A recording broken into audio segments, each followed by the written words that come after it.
Hello again everyone! For today's video ay samahan niyo po akong magluto ng special lumpiang Shanghai na pwede niyong ihanda sa kahit na anong okasyon. So let's begin.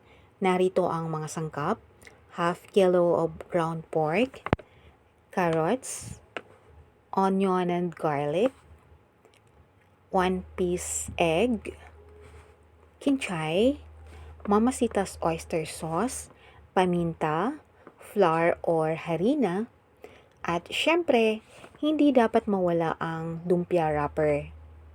Dahil kompleto na at nakaredy na ang lahat ng ingredients, let's combine them together sa isang lalagyan.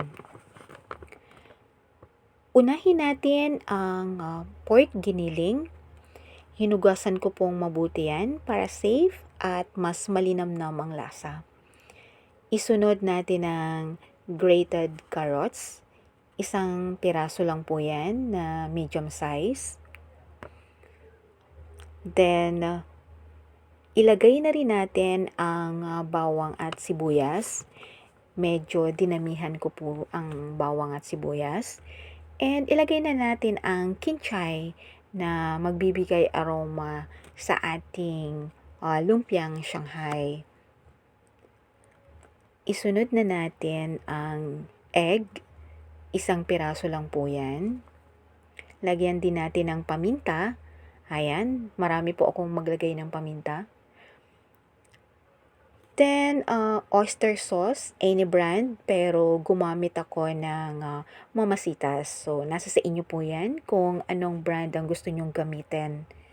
And then, ang panghuli ay harina na siyang magkukombine o magkukompleto sa ating ingredients.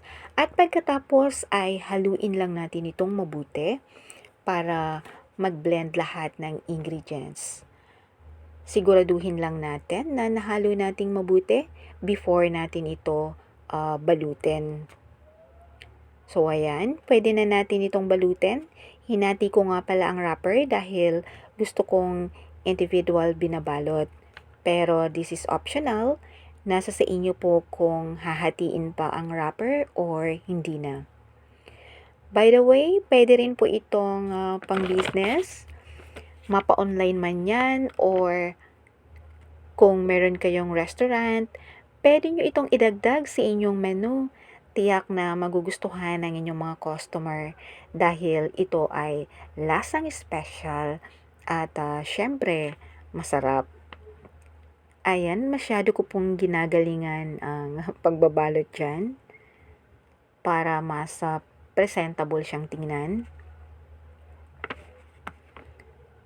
Ayan, nilagyan natin ng water para mabalot mabuti. Ayan, natapos na tayo agad dahil hindi ko inubos ang 1 kilo. Next ay ipiprito na natin. When the color turns into golden brown ay hanguin na natin dahil luto na yan.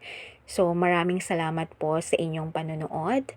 And thank you for watching again. And sana po ay huwag niyong kalimutang mag-subscribe.